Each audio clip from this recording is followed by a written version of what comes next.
MXRF11 e VGHF11, esses dois FIs de CRIs, de certificados recebíveis imobiliários, eles estão caindo bastante desde o início do ano, mas nessas últimas semanas eles caíram mais. O que está acontecendo com eles? Será que eles vão receber um calote? Essa inadimplência, será que os dividendos deles vão diminuir de agora em diante? É isso que a gente vai dar uma olhada, vamos ver o relatório gerencial deles e para tomar uma decisão. Será que a gente vende? Será que a gente compra mais cotas? É uma oportunidade ou a gente tem que sair correndo? Então, bora lá pro vídeo, vamos entender tudo o que está acontecendo com esses FIs. E beleza, vamos começar aqui com o MXRF11, ele tá perto aqui dos R$10, R$10,01. Fazia tempo que eu não vi o MXRF nesse valor, então aqui já chega num ponto que quem sabe seja uma grande oportunidade a gente comprar mais cotas do MXRF. Mas claro, a gente tem que entender os motivos dessa queda, por que ele tá perto desses 10, porque inclusive até o ano passado ele tava batendo R$11. Então vamos entender tudo e depois você decide se você compra mais cotas dele ou não. O que acontece é que veio uma notícia que ele levaria um calote, que ele teria uma inadimplência e faria com que os seus dividendos diminuíssem. Isso fez com que vários investidores começassem a vender o MXRF. Aqui a gente tem que se atentar a uma coisa, porque o MXRF ele tem mais de 1 milhão de investidores. É 1.100.000 investidores. O que acontece é o efeito manada. Às vezes com uma notícia,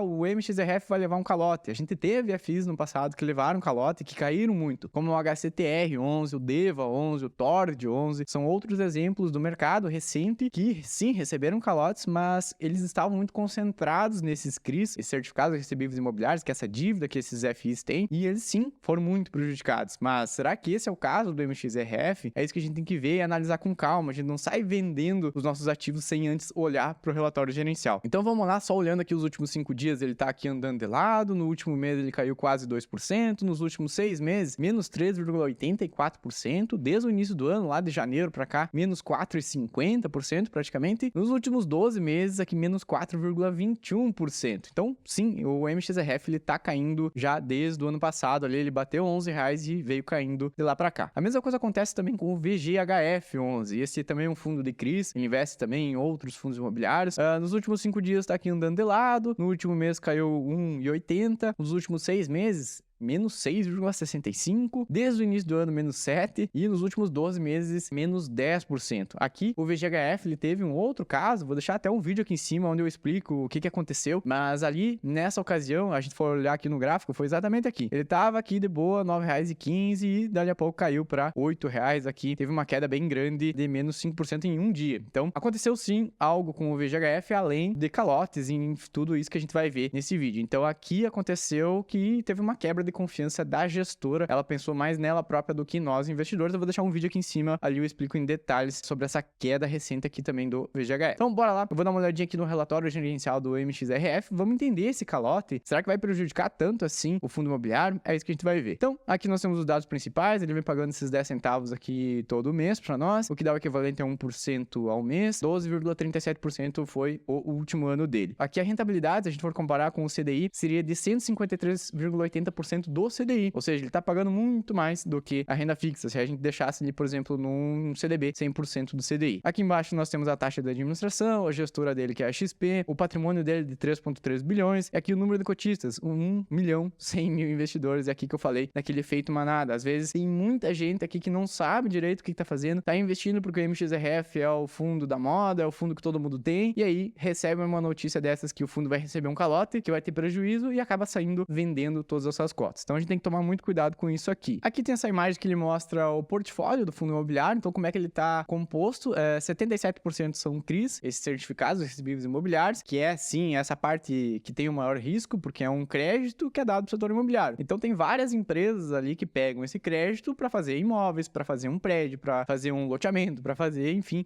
esse desenvolvimento imobiliário. Então ali tem essa dívida, né, esse empréstimo, e essa empresa está ali pagando com juros. É aqui que entram então os indexadores. Por exemplo, tem uma empresa ABC. Essa empresa, ela pegou essa dívida, pegou esse empréstimo e tá pagando, por exemplo, CDI mais 2,64%. Tá pagando uma taxa alta, tá pagando o CDI 10,50 mais 2,64%, então tá lá pagando 13% de juros no ano. Ou então IPCA mais 8%. IPCA é a inflação, então a inflação no ano tá mais ou menos uns 3%, seria aqui também mais uns 13% aqui de juros, se for atrelado aqui ao IPCA. Então é mais ou menos assim que funciona. Agora, 13% 5% do portfólio dele também estão investidos em outros fundos imobiliários. Então, é uma maneira também dele diversificar a carteira. 5% aqui está em caixa e 4,5% aqui em permutas financeiras. Então, mais ou menos esse é o portfólio dele. Aqui embaixo nós temos também como que está a distribuição, então, desses CRIs. 34%, 35% aqui para a parte de imobiliário residencial, varejo, alimentício, quase 20%, shopping centers, também varejo mais tradicional e agronegócio. A duração desses CRIs está mais ou menos aqui para 2031, ou seja, ele tem vários CRIs no portfólio e a maioria deles vão durar até lá 2031. A partir daí começam a vencer esses CRIs, ele vai ter que incluir mais. Então, até 2031, o MXRF tá bem tranquilo quanto a isso. Ele tá com vários e vários CRIs dentro da carteira dele que não precisa se preocupar muito nesse curto, médio prazo. Agora, aqui embaixo entra a carteira de CRIs. Eu vou até aumentar um pouquinho aqui a imagem para você ver. São vários CRIs, cada linha aqui é um CRI, é uma empresa que pegou esse empréstimo e ela vai estar lá, então, pagando esses juros. O que seriam as taxas desses juros? Vamos pegar aqui, por exemplo, o primeiro, o Shopping Taquera. Bom, ele pegou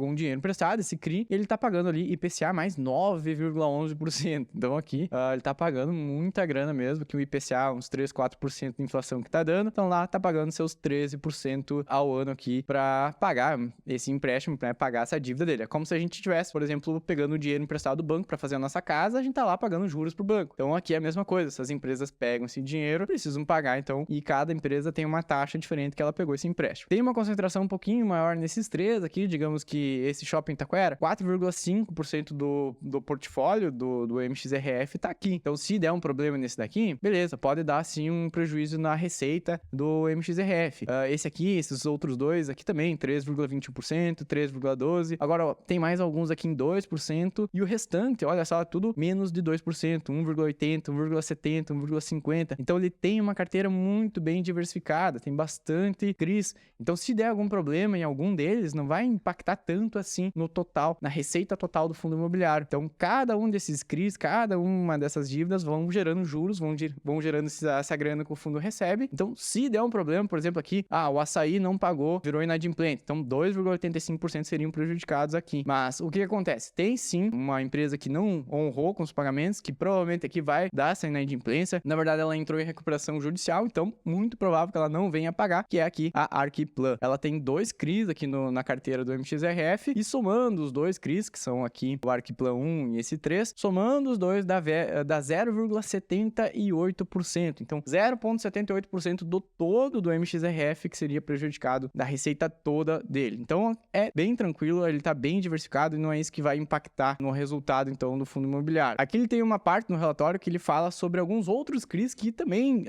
algumas empresas que já não estão pagando para ele. Então, já existem há algum tempo alguns CRIs que o fundo imobiliário não está recebendo. Então, por exemplo, aqui tem esse CRI Art, esse CRI Ezer, são fundos que já não estão recebendo, ele não está recebendo receita já há algum tempo. Por exemplo, aqui desde 2018 que não está recebendo. E o novo, então, o novo CRI que não vai pagar para ele é esse aqui do Arquiplan, que eu comentei, que soma um total aqui de 0,78%. O que acontece é que existem sim garantias, o fundo imobiliário ele vai em busca dessas garantias, então existe uma certa segurança porque o fundo vai reaver algum dinheiro de volta. Ele pode pegar, por exemplo, aqui a parte da alienação fiduciária do terreno, então ele pode vender alguns terrenos, pegar o dinheiro de volta. Existe uma certa segurança por trás para ele não perder todo aquele dinheiro ali do CRI. Então 0,78% foi o que foi de fato o que vai ser prejudicado aqui no MXRF. Então a gente tem que ficar tranquilo contra isso. Ele tem uma carteira enorme de CRIs, vários certificados recebíveis ali, várias empresas que estão pagando direitinho para ele. E aqui, no caso, a Arquiplan, então ela pode vir a não pagar. Ela teve aqui sim, ela entrou em pedido de recuperação, mas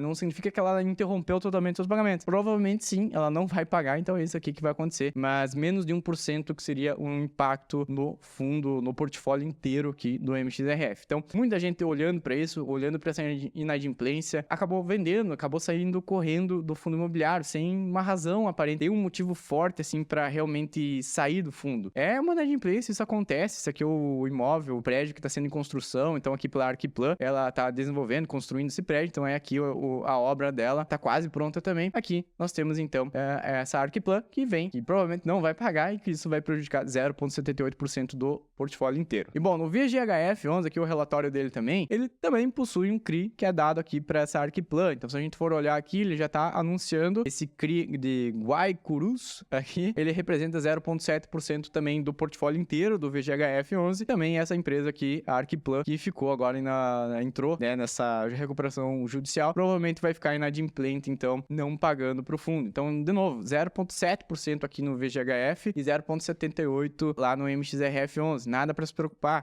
Interessante, quando a gente investe num fundo imobiliário de CRIs, é isso aqui que a gente tem que ver, uma carteira de CRIs bem grande, bem diversificada. O VGHF também possui várias empresas aqui, ó, 0%, 0,15%, 0,30%, muito bem diversificado. No caso, esse CRI aqui que vai dar problema para o VGHF também, representa aqui, então, esse 0,71%, 0,70%. Então, também, bem tranquilo, não vai prejudicar, assim, o fundo imobiliário a ponto de que as pessoas saiam vendendo suas cotas. É interessante que a gente olhe para esse momento como uma oportunidade para você, quem sabe, comprar mais cotas do MXRF e também do VGHF11. Bom, esse calote, essa inadimplência, ela pode até representar ali essa queda mais recente do MXRF, do VGHF, mas o que de fato está pegando mesmo é o cenário econômico. Então, nós temos aqui, por exemplo, o site do Banco Central. Vamos dar uma olhadinha aqui, ó. A inflação está em 4,50. Já estourou a meta. Tá no máximo de inflação aqui que a gente poderia ter, uma tolerância de inflação no ano. A taxa Selic, ela tá em 10,50. Vamos dar uma olhadinha na taxa Selic. Aqui nós temos vários gráficos, vamos clicar aqui. A taxa Selic. Ela tava lá em cima em 13,75. A taxa Selic, ela subiu aqui em 13,75 para justamente controlar a inflação. E conforme a inflação veio sendo controlada,